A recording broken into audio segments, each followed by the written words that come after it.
Yeah. Ain't nobody got time for that. Today we're going to start a short video series on how to fight multiple attackers. Look, one-on-one fights might be a little bit less common than you think, especially if you start winning the fight. That's when all of a sudden one of the guy's friends sucker punches you in the brainstem and you end up getting your teeth stomped out on the asphalt in front of your horrified wife and kids. Well, in the next 4 videos, I'm going to give you a system that you can use to easily deal with this type of combat scenario. If you watch these 4 videos, next time somebody tries to jump you, boom, a kapow! You'll just put everyone to sleep and then stand around feeling tough. Now in this series, I'll teach you how to take your opponents out one at a time without you getting badly hurt and without you being surrounded. I'll teach you how to stop sucker punches before the fight starts and of course during the fight, and ideally will keep you up on your feet so you don't get stomped on. Now, should you end up on the ground, I will be able to teach you how to handle that situation as well. Now, the best part about this is, regardless of your skill level or your fighting experience or your strength, this system will work for you if you take the time to learn it. I don't care if you've never been in a fight before in your life. In fact, when you start executing this stuff, you will deflate the confidence of the dumbasses trying to attack you. So let's get started. All right, first of all, this is my buddy Noah, and this is my buddy Deontay, and today we're going to show you how having a great Muay Thai clinch can help you easily beat 2 or even 3 people in a fight. Here's why. As soon as I clinch somebody's head and I control his posture, I can neutralize his ability to hurt me. So any punches Deontay tries to throw, those aren't going to hurt. I'm going to be able to rip him with knees. Now, obviously, I have this guy to contend with, and he's going to be punching me in the back of the head. And that's also why the clinch is phenomenal, because I can control this guy's positioning.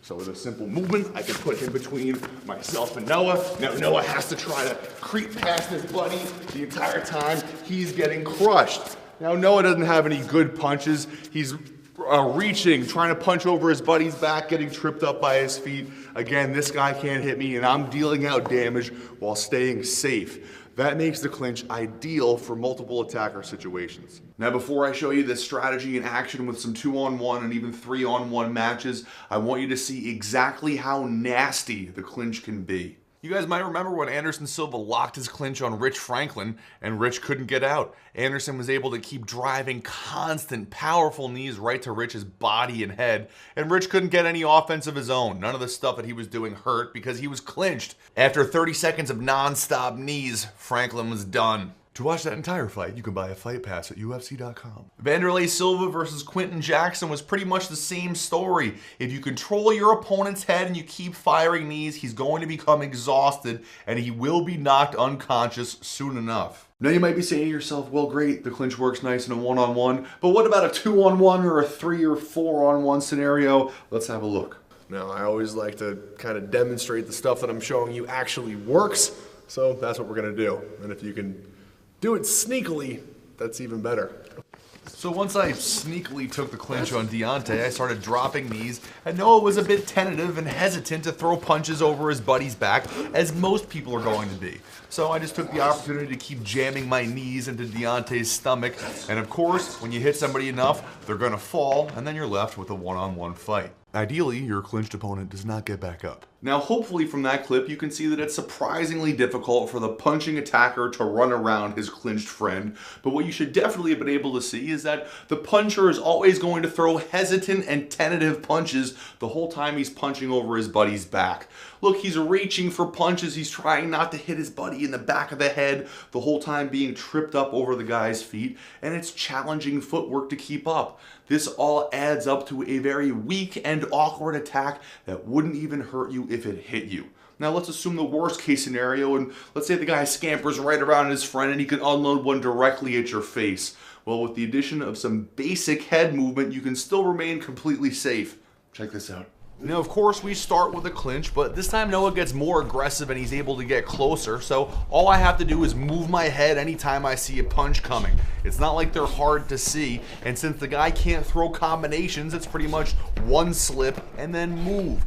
Now, whenever you're ready, you can start firing knees into the guy's body, and of course, continuing to dodge if punches come. Now, at some point, the guy that you're kneeing is going to collapse, at which point you have your 1-on-1, which we're both clearly way too happy about. All right, so what if you're not a really big head movement guy, or if you're not that quick, or maybe you're just not confident in your reaction time? That's fine. You don't even have to let the punching attacker anywhere near you if you add the right attacks to your arsenal. Let's have a look at a different variation of the strategy. Now, of course, we start with a clinch, but anytime the punching attacker gets near me, I'm going to drive my foot into his stomach, or you could also kick him right in the knee. Then, using the space that I created, you jam a knee into the other guy's guts and pretty much keep on going back and forth between the two. Anytime I have enough room for a knee, I jam one in there, and if not, I fire a kick and then use a knee with that space that I've created. Of course, at some point, one of them's going to fall, and then you have another cheerful one-on-one. So if you're worried about the puncher getting too close to you, or if you just don't have faith in your ability to hide using clinch positioning, just drive your heel into the guy's stomach or directly into his kneecap, and I guarantee you he's not going to be so eager to chase you around. That's going to give you more space and more time to drive knees into the other guy's stomach. Now, this strategy will still work against 3 or more people with some simple adjustments, but that's a topic for video number 3. In the meantime, I have to teach you how to build an unstoppable clinch. For now, let's start with clinch tip number 1, and that's to make your clinch an attack anytime you're taking it. So if I want to clinch Deontay's head, I'm not going to just reach out and grab him. I want to drive through this guy. I want to smash my forearms into his collarbone so hard that ideally they snap in half, digging the points of my elbows into his chest.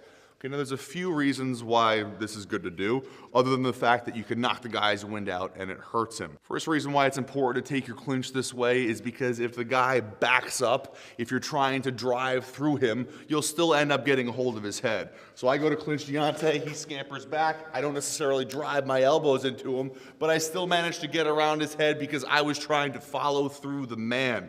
So that's the difference between having a clinch and having no clinch. Now let's examine the old push-pull effect. Now, anytime you drive an attack into somebody and you start knocking them backwards, their tendency is going to be to plant and push against you. It's the old push-pull effect. A lot of guys just want to stand their ground. They don't want to get knocked back, so they push back into you. Sometimes guys are losing their balance, so they step a foot back and they push into you. That effect is going to help you reposition your opponent so you can keep him between you and the other guy. So if I drive an attack through Deontay, he pushes back into me, I can easily whip him across for a relatively effortless repositioning.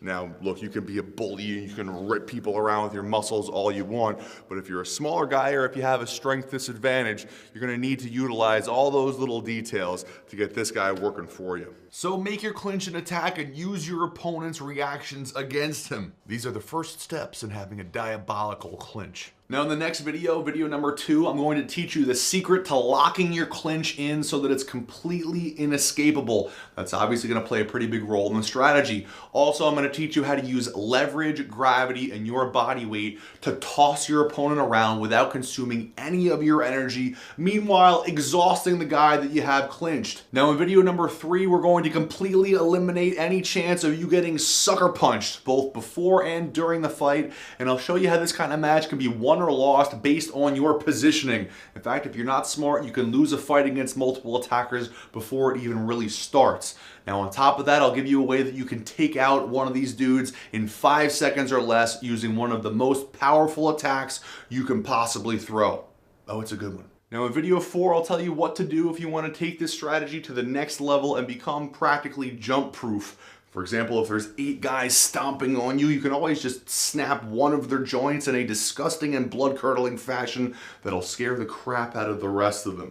So in video 4, I'll tell you how you can become too dangerous to attack. Now, if you're watching this video on YouTube and you're not on my website, but you want the rest of the free series, you gotta click this link, pow, to go to howtofightnow.com/how-to-fight-multiple-opponents. If you're already on howtofightnow.com, well, you don't have to do anything, you classy guy. I'll email you in a couple of days. Now, in the meantime, please relentlessly stab the like button because, well, it makes me feel good about myself. And also leave your questions, comments, or just your general feedback down below. I'm always curious to hear what you savages are thinking. And otherwise, have a fantastic day. Yeah.